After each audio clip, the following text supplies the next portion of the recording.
Good morning, this is Teresa Scorsett. Bob and Hensel's down here at the end of a long row of folks this morning. We also have two special guests who've come to kindly talk. This is Herb Davis and Retha Dooley. They're long time peace activists and friends and supporters in central Minnesota of the whole peace movement.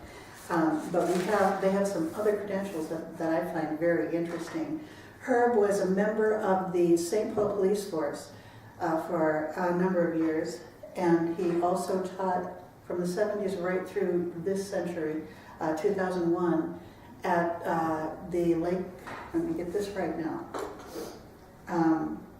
Lakewood Community College and the Law Enforcement Training Center. He taught police, what would you call it, Herb? Procedures. Procedures, there we are. And he was also a National Guardsman, so he's very familiar with Camp Ripley as well. Retha worked in corrections in the 70s at state and community level. Then in the 80s, like so many sort of newly empowered women, she went back to college. At that point, she became involved with the situation in South America and very concerned. Central America. And she went to Nicaragua for a while to be part of that and bear witness to what was happening there. So we've got some very highly qualified people to give us good information today. And I want to start with you, Herb. I want to talk about police brutality. We were all at the MLK vigil. We held signs saying end police brutality, Black Lives Matter. What is, as a former policeman and instructor, what is your take on that? Well, it's a big issue, and I'll just start with, I think I have been brutal in my life to some people. In some situations as a police officer, you find yourself fearful and under stress, and you overreact and you do some things that I find understandable. More force than necessary, for instance, because it's hard to regulate force when you're feared for your life. Yeah. It's as that simple as that. And my rule was always, I'm going home at the end of my shift, and people who get in my way are not going to stop me from doing that. So that's my general perspective on police brutality. The reason that I support Black Lives Matter and have supported them both financially and by showing up at demonstrations is I think things have really gotten out of hand in terms of how much leeway we have given the police, how much we protect them from liability for their conduct, how poorly we share information with the public about police conduct. Everything is, if not secret, we claim a great right to privacy for the police, we claim a right to privacy for the departments, and everything's categorized as a personnel issue, as though we, the employers, the public, don't have a right to know about the personnel that we're supporting financially and other ways too. So It seems like a very delicate divide between the public's right to know and the police's right to have a little say-so over their own actions. And I can understand how, if you're fearful for your life, you're going to use whatever force you deem necessary, and all of your training, and if necessary, your weapons, to make sure that, as you said, you get home at the end of your shift.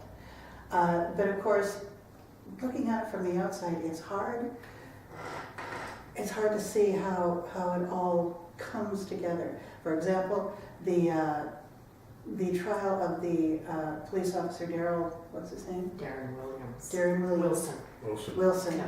Wilson in Ferguson, who was responsible for the death of Michael Brown. Somehow that all just went away and happened, and then we heard that we got the verdict. Why is that such a secretive process? well, actually, I don't think that was as secretive as most cases. Really? Basically, the police erred in leaving the body lay there in the street for 4.5 hours, which then really lathered up the public and the press as to the insensitivity of the whole thing. In terms of what happened in Ferguson, the first thing I noticed in it, just from a police procedure point of view, is that he's having a mini scuffle with a citizen or subject or suspect on the street, but he's in his car. And to me, that's not legitimate police procedure. That's laziness, stupidity, I'm not sure what it was, but he started it off wrong. If he had a problem and wanted to stay in his car, he should have stayed further away and used his PA system to talk to him. But having somebody come right up to the window of the car when you're in the car, or driving right up to somebody on the driver's side, makes absolutely no sense. And so that those things really contributed to that being a, you know, media feeding frenzy, if you will. It took days and days to find out who did what and in what order, and I think in the end, nobody's really sure. We all feel terrible for Michael Brown's parents and family and friends, and that's appropriate no matter what. But you hear things from the other side saying, well, he was just an innocent bystander, just walking down the street and he was shot. Then, okay, he was a little bit closer. Then the police officer made some demands that he didn't follow. Then he got to the window. Then there was a struggle. Then he was sarcastic with the officer.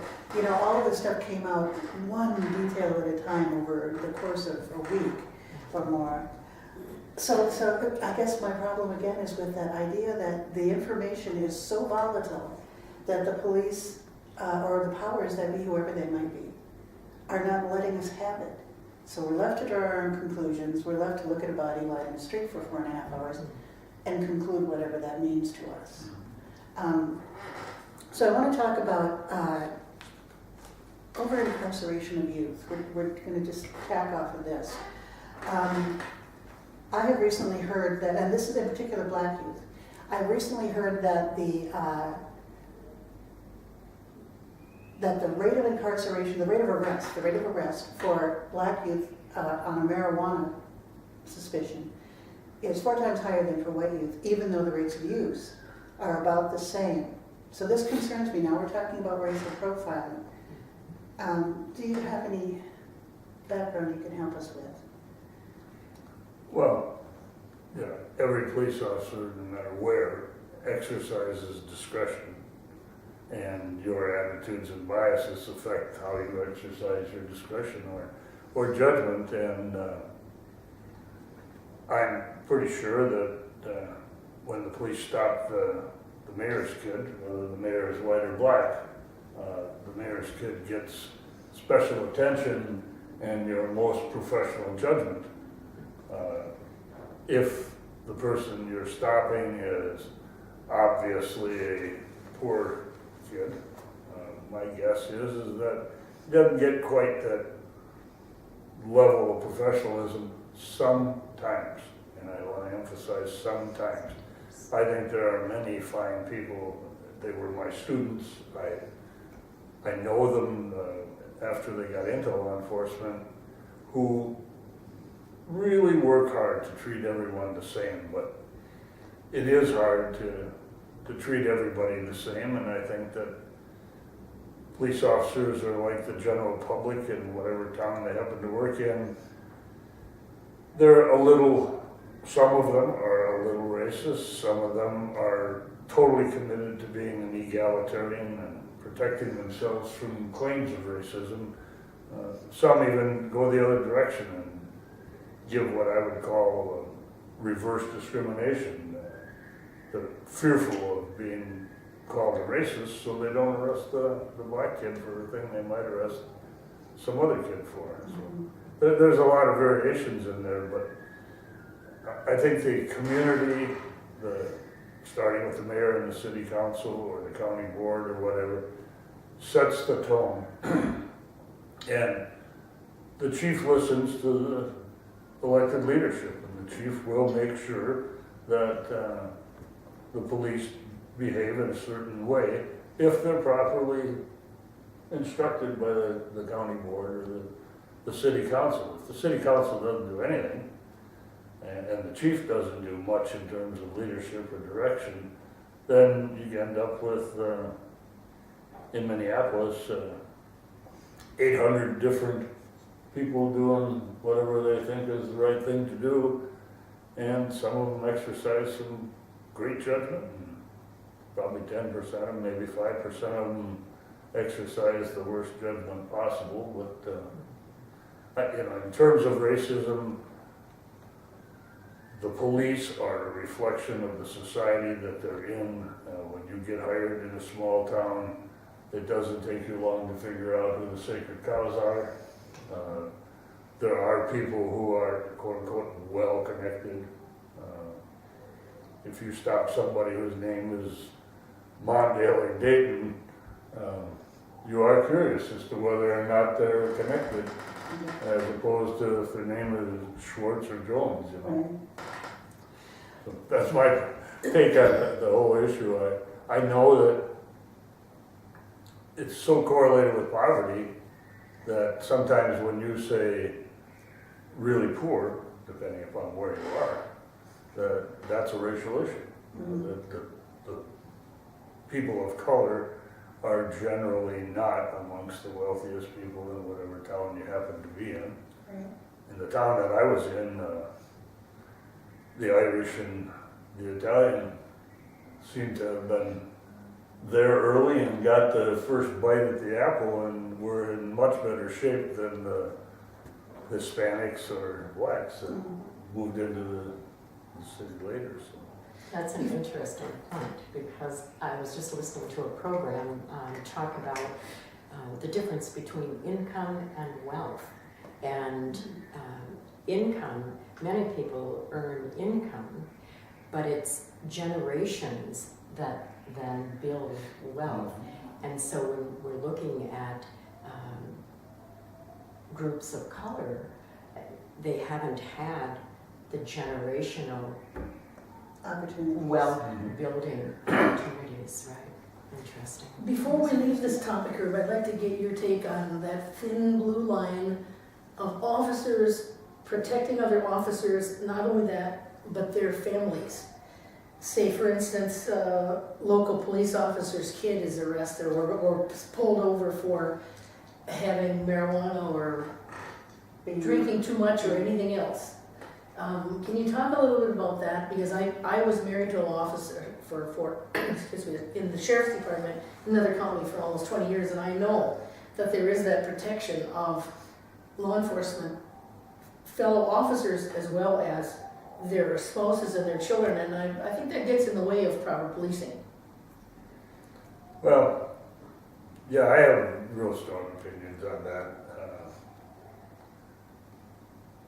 You can be as radical and crazy as you want to.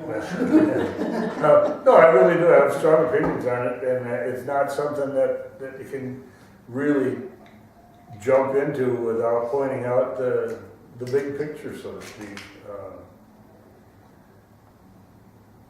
Not my boy is a common reference to mothers, you know. And if you belong to the group, or it's your family or your child, your objectivity is instantly questioned. Oh. And a lot of what we discussed in police training over the years had to do with the concept of ethical behavior as it interferes with loyalty to your partner. And for a lot of people, if you don't start out in law enforcement with a strong ethical rudder, or have a very ethical chief or sergeant or field training officer,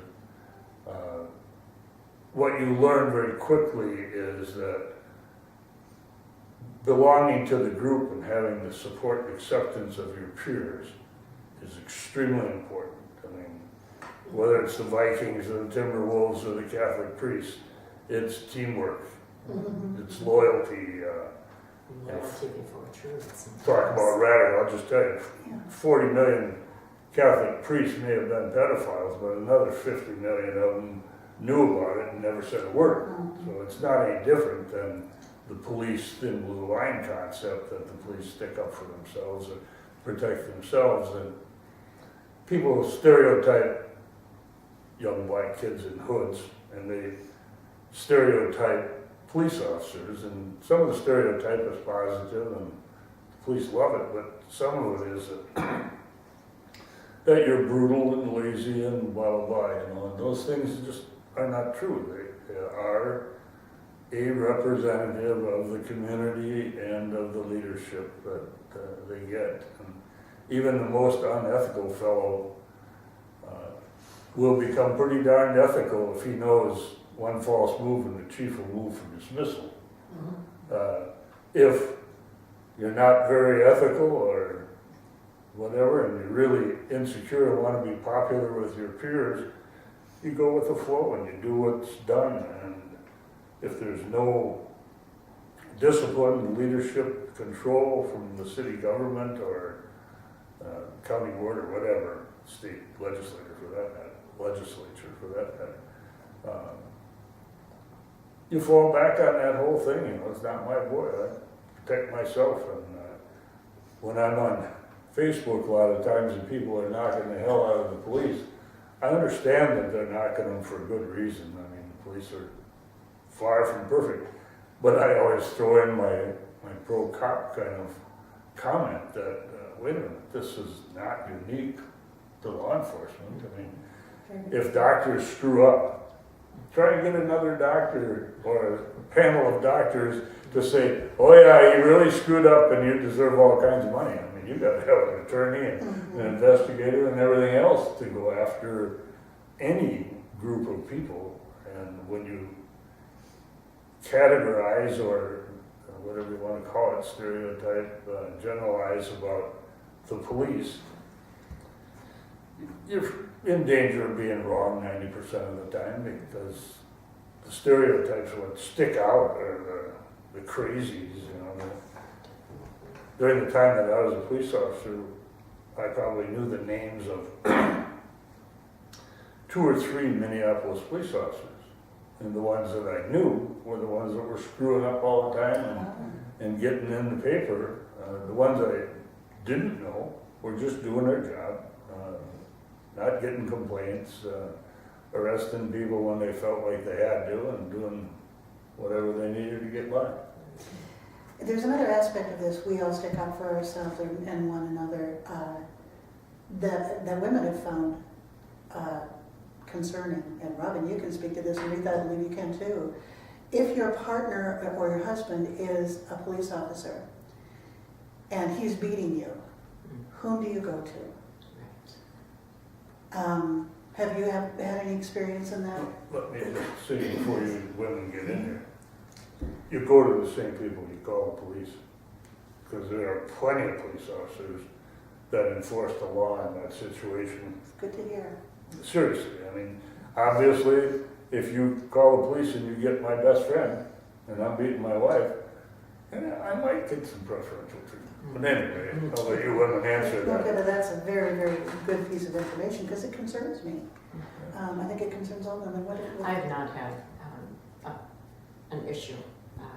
I have heard of issues.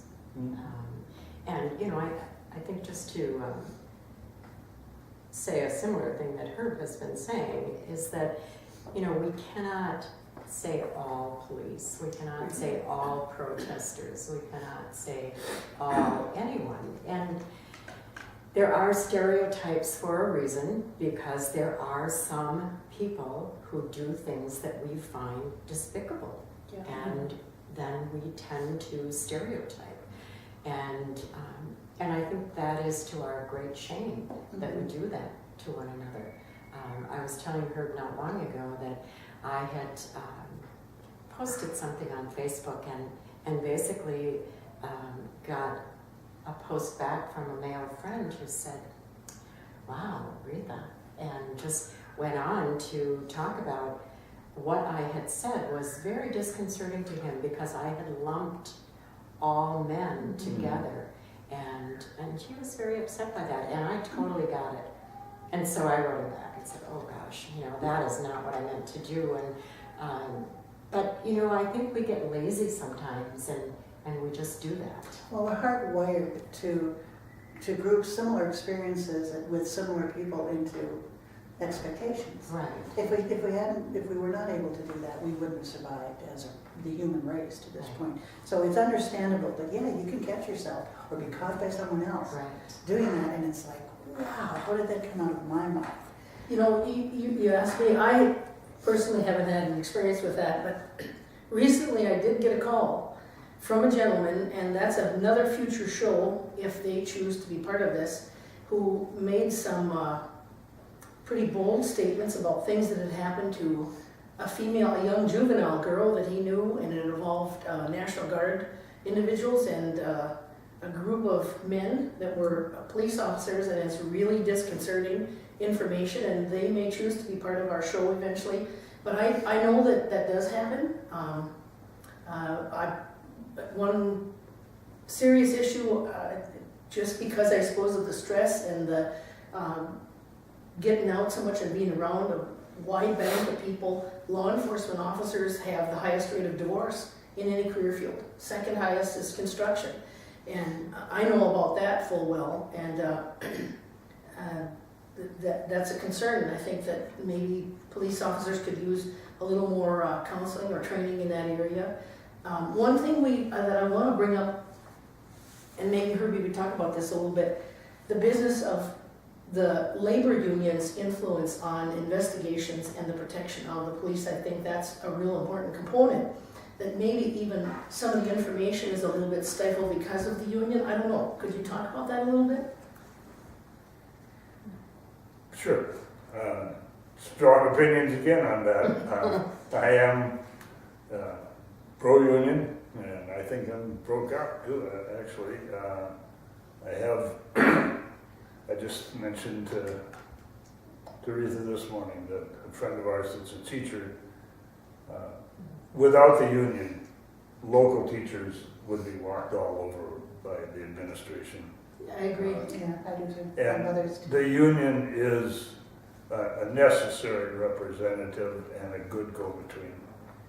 One of the things that's happened, and this might meet your radical definition, but one of the things that's happened is that technology and collective bargaining have ganged up on the public. The police are in a position where they can do surveillance on every local politician, every local priest, everybody else, and when they're misbehaving, and the police have a recording of it, whether it's audio or audio-visual or whatever, they're in a position to blackmail. Mm-hmm. And in terms of trying to regulate the police behavior, so to speak, you need to have people in those leadership places or positions that are committed to service to the public as opposed to protection of the police. And I've been unjustly accused in my life of things, and even though I don't support or think the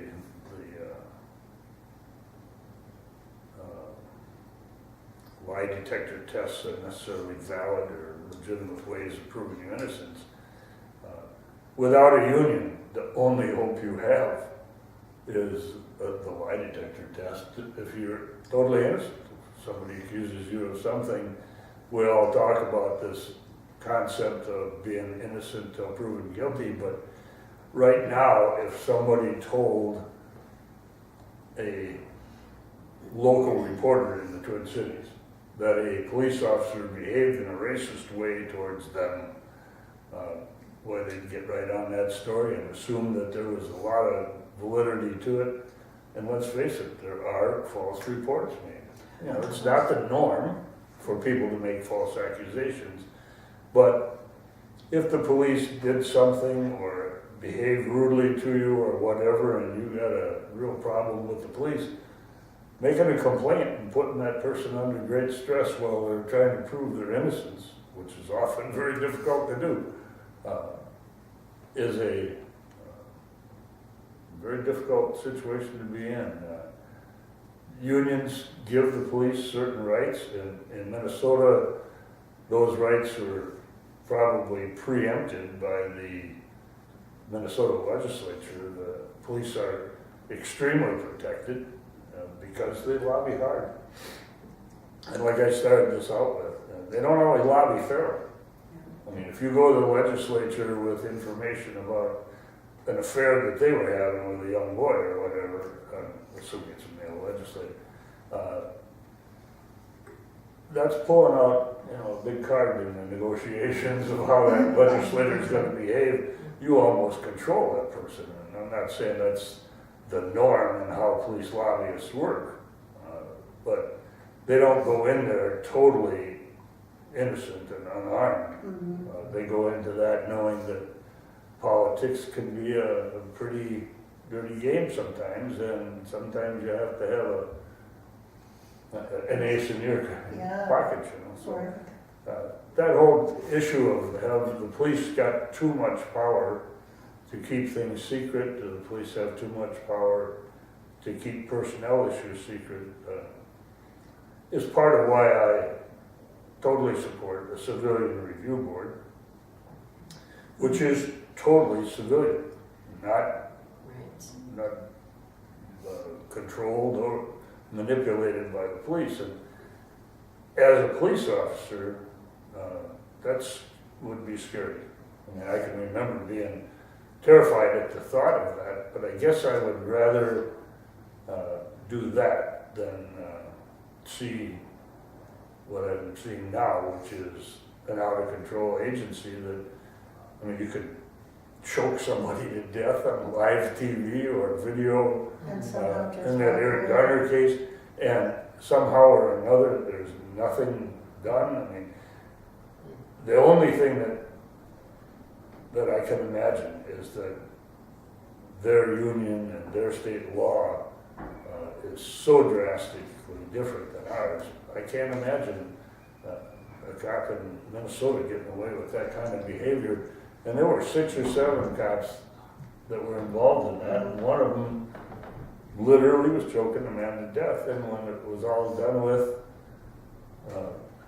people were only focusing on the one man that was responsible for the chokehold, but every single one of them was a participant in it. It's like rape, or robbery, or whatever. If you're driving the car, you're still guilty, even if you don't point the gun at the clerk. So.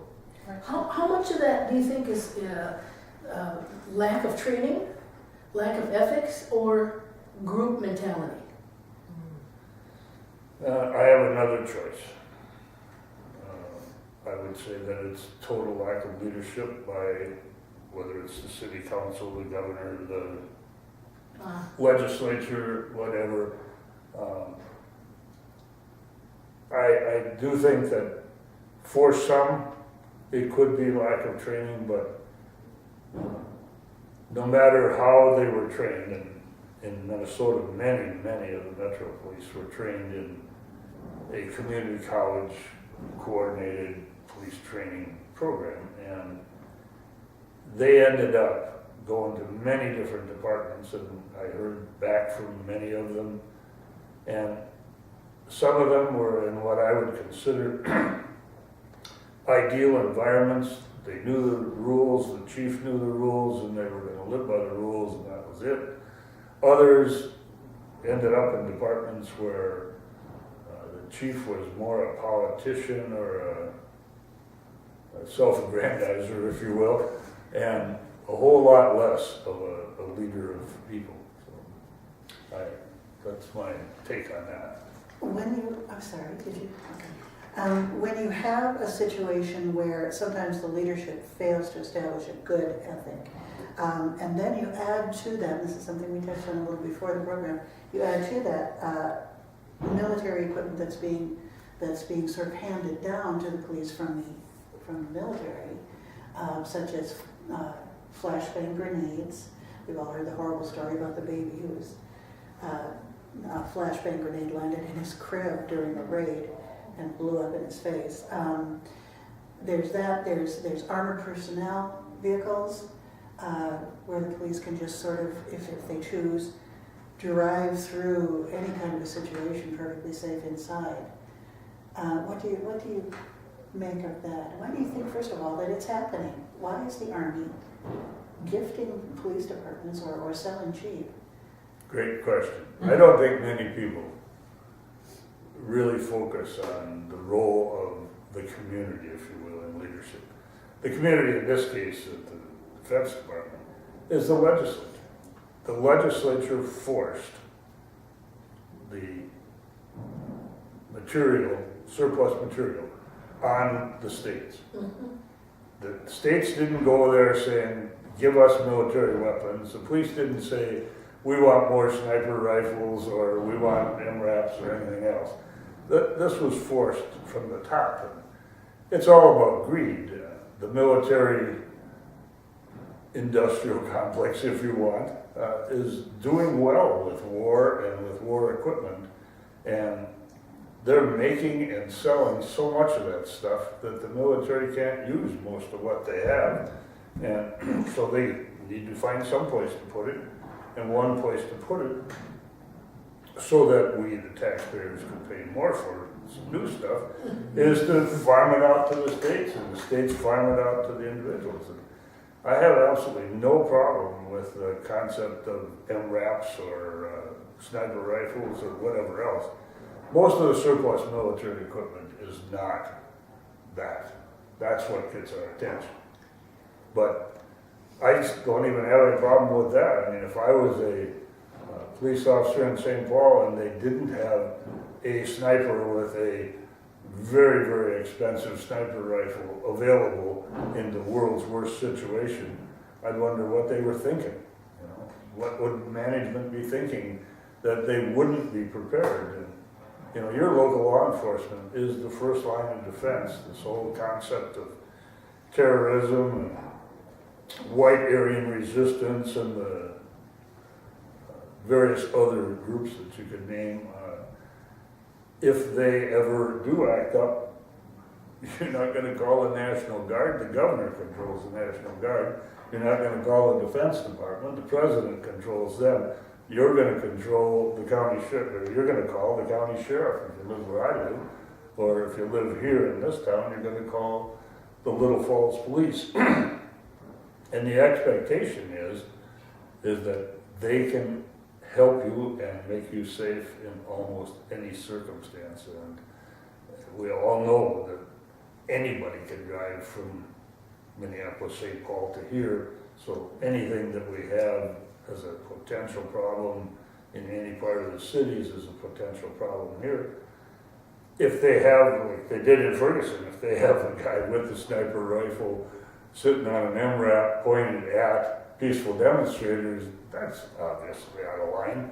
But I don't think many departments, I don't know of any department personally that has as poor a chief of police or as poor a city council leadership as Ferguson, Missouri. I mean, that was all of the worst things came together at the worst time. So But, perfect storm. yeah, for the chief to allow some of that stuff to happen, I believe they've already replaced him, but he should have been replaced after the first 4.5 hour episode. I would have, if I was the mayor, I'd have suspended him right then and there. You know, he can go to his union or go to court or whatever, but that whole concept of the equipment's not the issue. Well, I would take issue with that. I know that. And the I've reason, talked to her before. and the reason I would take issue with that is because I think the more armed you are, the more dangerous you are.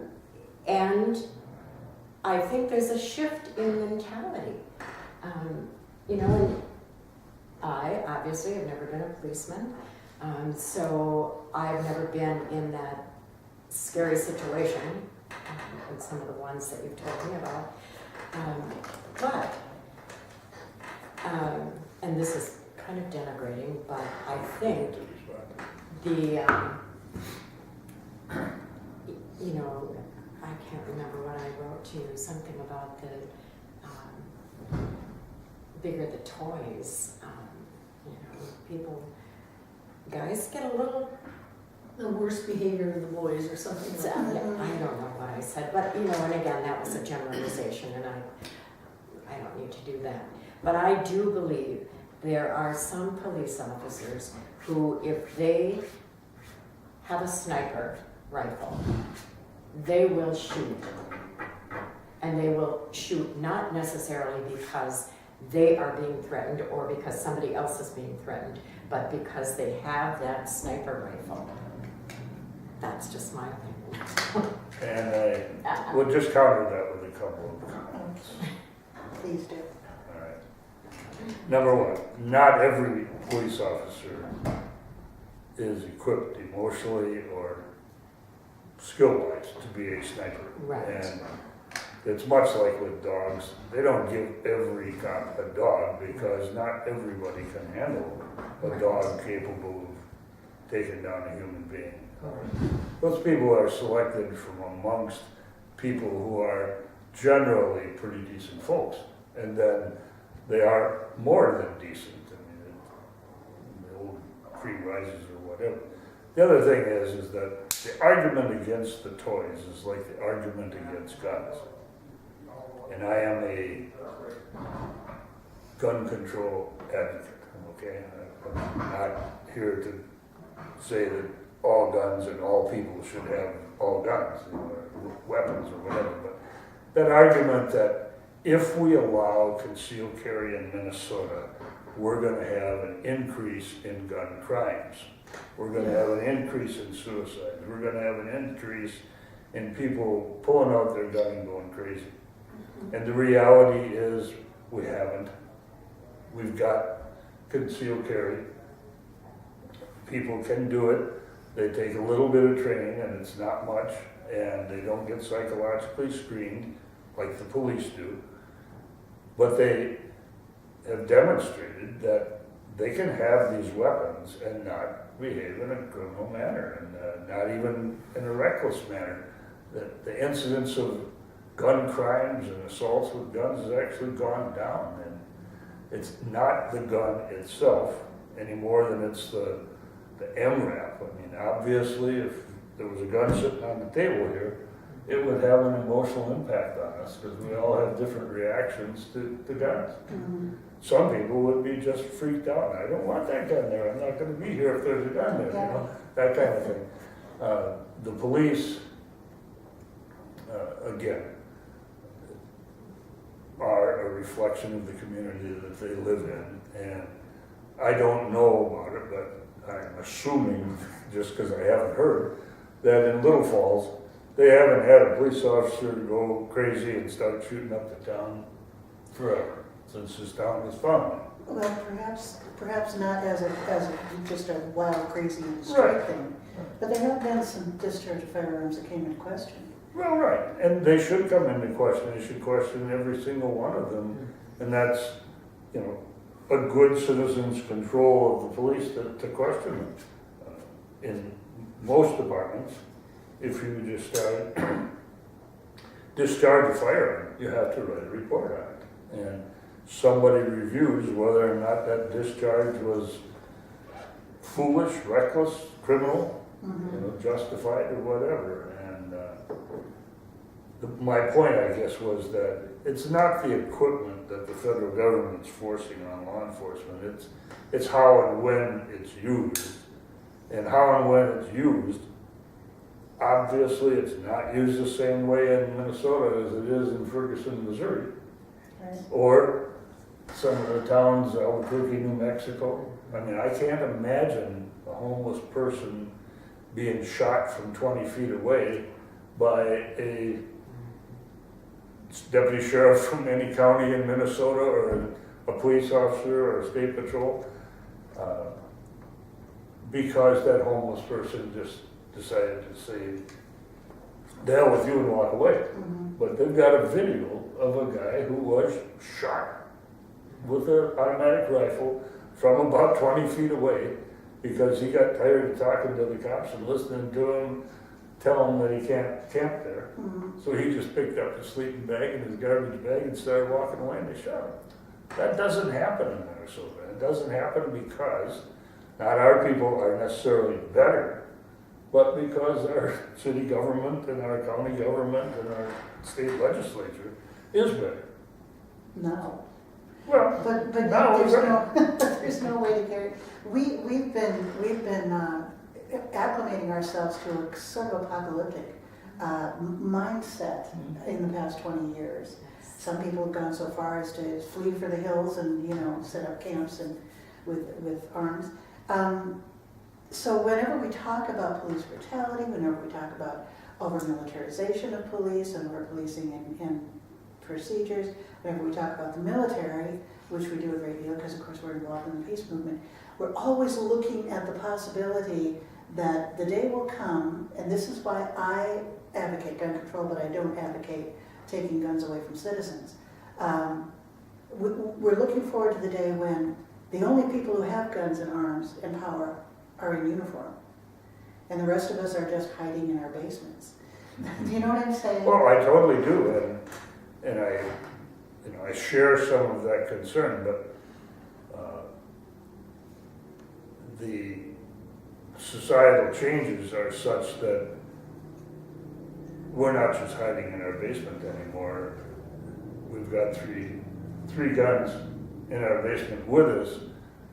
We're so heavily armed as a society now that talking about gun control, we're talking about who gets guns and when they get them and how they get them, not if they get them. Okay. If they're certifiably insane or just got out of the state hospital or so low IQ that they can't fill out the form for themselves, we want to keep guns out of their hands. But in our society right now, we have made the, I think, irreversible decision to allow the citizens to be armed, and they are, Mhm. fully. And even if you wouldn't pass a background check, that doesn't mean you can't get your hands on Right, them right. some other way, especially But if there are plenty. all we can do is the best we can do, and we can at least control some things a little bit more than we are, I think.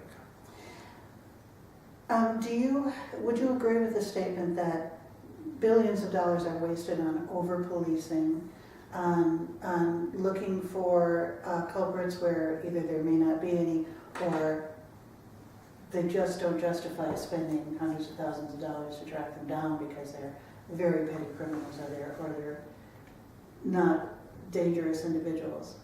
I'm giving you a great big piece to No, work I with was here. just gonna say, the answer is no. Okay. I mean, really, is there waste in every organization? Is there waste in the way we police? Probably, and probably a lot more waste in large bureaucratic police agencies, state patrol, Minneapolis and St. Paul. But is it waste that we can cut out by reasonable efforts? I don't think so. I think that, from my perspective, I'm proud to be a Minnesotan, proud to have been a police officer or peace officer in Minnesota. I think, generally speaking, they are among the finest in the country, if not the finest. That's rather reassuring, isn't it? Well, I'll tell you, people ought to be, because they pay them well. Mhm. I mean, they are not second-class citizens. In some of the small towns, they're among the best paid people in town. And but I'm almost certain that your chief of police or your county sheriff makes more than most of the people in this town, or in any town. And when you get to the elite levels of law enforcement, the BCA, the FBI, that kind of thing, they are treated very well. Are you going to ask the question about this, the discretionary spending of the military spending being out of control as opposed to the rest of our budget? Mhm. approximately 58% of all of our federal spending is spent on the military-industrial complex. And Herb, I know you're a member of the Vets for Peace, and I imagine you have a strong opinion about that. So did Retha. Well, maybe we should talk to Retha. This is crazy. What is the point? We spend 6% on education and 10 times that on blowing things up and killing people. That's It just doesn't make any sense at all. No, it does not. The last time I heard a figure was 56%. And I presented that 56% of the tax revenues are directed toward the military.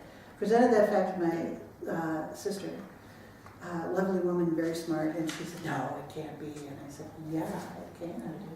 And now we're talking about 58%. It's crazy. Our infrastructure is just crumbling. Our educational system is badly in need of some deep investigation and some changes. And then, of course, there are all the poor folks who are just struggling to get by, and who, if we had a more generous welfare budget, might be able to. Well, this is a current article from January 6th of this year, and it states that the average American household, just think about it, Americans, the average household pays about $600 every month for our military and the things associated with the military. We pay like $2 per month for United States peacekeeping. If we took that $2 and turned it into $4, just as an example, it'd make a huge difference to millions of people around the world, because these peacekeepers who today maybe don't have boots and don't have bullets and don't have paper to write their reports on, if they could have those things, there could be a lot more being done that's successful on behalf of peace. That's interesting. My 2 cents on it is, Yes. we spend as much as we do on military bases around the world, as much as we do on Camp Ripley and the Minnesota National Guard. In part because the major corporations that are providing the materials for and services for war are making billions. And it's all about greed. We don't need it to protect ourselves, but we are, quote unquote, projecting our power around the world, not necessarily because we're all a bunch of psychopaths, but because it's profitable as hell for the people who can afford to influence our national policy. And they're doing an excellent job. And, the military frequently makes news by saying, we don't want that multi-billion-dollar boat, or we don't want that multi-billion-dollar airplane. And the Congress says, oh yeah, you're getting it, whether you want it or not, because, They've got to keep the money comes flowing. down to basically somebody in my district is making a fortune, and they're providing jobs. I mean, around here, I don't know how many people are at Camp Ripley, but around here, the military has a strong influence. Yeah, There strong are economic, yes. There are plenty of people making a living doing something related to the military, and they're a strong lobbying force for it. Plus, you put that together with the news media keeping people in fear of the next terrorist attack, and I say in quotes terrorist attack, I'm not sure all of them are terrorist attacks, that some of them are the false flag stuff, but at any rate, people are in fear. I read something, the fear that we have of the terrorist attacks translates to 1 in something like 3,000ths the risk of being killed by a teenager texting. Oh my gosh. That you're much more in danger of being killed by a teenager texting while driving, or an adult for that matter, but than you are by a terrorist attack.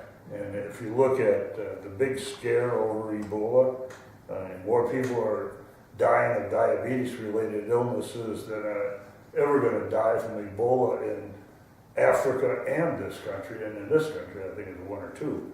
But the fear of Ebola was mass marketed by the media. Ramped up. So do you think that we just should, whatever they want to feed us, we'll take it in and we'll change our approach to the way we live according to what we're reading and hearing from the media?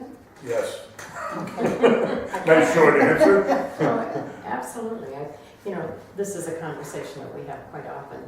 I believe that until more people wake up to what's really going on, we'll continue down this road, and we'll continue down the road because people are working 2 jobs to make ends meet, or to buy the newest gadget. We are a consumer society, and that is drummed into us from the time we're little. So we have to work. So we're keeping our heads down, working, getting our new toy, football, basketball, all of those things that keep us away from what's really going on in the world. The joke at our house is when they're on the mainstream media, when there is a news program or a news item that is being told over and over and over, we look at each other and say, wow, I wonder what's going on in the rest of the world. The rest of the world. There is something going on here that they don't want us to know. And maybe that sounds paranoid or whatever, but more often than not, it has come, we have found out what has happened. Later on, there's some atrocity that just didn't get any press, but we were all distracted by the big news of the day. Where are we at time-wise, Teresa? We've got about 6:20. 6:20. One of the things I want to for sure touch on is this business of, it's really, I think, really troubling that people who are exercising their true convictions are in great jeopardy of being convicted and being jailed and being prosecuted. I know that myself full well. And a number of individuals, 10 I believe so far, have been charged in Bloomington for standing up for their convictions of, publicly, peacefully protesting, saying this business of outrageous deaths on behalf of policing, unnecessary violence, police brutality, if you will, I'm going to stand opposed to that. I'm going to do it peaceably. The Black Lives Matter group made clear that they had every intention of organizing and being peaceful when they went into the Mall of America. Even though it's designated as public property, they received like millions of dollars already in public funds to build it. They're about to ask for another $250 million of public funds, taxpayer dollars, for expansions for the mega mall, and yet it's deemed private property. Could you talk a little bit about that, being convicted or the fear of being convicted for standing up for your own convictions and willingness to do it peacefully, but still being hit on, targeted, whatever? I'll comment, basically, I have chosen to not get arrested, and I'm in no danger of getting arrested, and at least as far as central Minnesota is concerned, I try to make every peace demonstration, Black Lives Matter demonstration, whatever. You have to break a law, and if you don't like the law, you have 2 choices. You can do the civil disobedience and just break the law and take the consequences. And that's kind of like Martin Luther King's message of nonviolent, peaceful civil disobedience. And the other is you get involved in politics and you can change the law. And I think both of them serve a purpose. I choose to be as influential as I can in ways that I know I'm not going to get arrested. It would be very difficult to arrest me if the police officer says, cross this line and I will arrest you. I won't cross that line. But there are people who will cross that line to make the point that they care just as deeply as I do and they want to get arrested. And there's a certain part of the peace movement, and has been for 50 years, where getting arrested is kind of like a badge of honor. Sure, yeah. Yeah. And there's some value in that, but I was thinking as you talked about these two things as two choices, to get involved politically and try to make changes, or to get involved in civil disobedience and allow yourself to be arrested as a form of protest. Not everyone has both of those choices equally accessible to them. So that's why, for example, in the 50s and 60s, the peace marchers in the civil rights movement got arrested because they didn't have any political clout.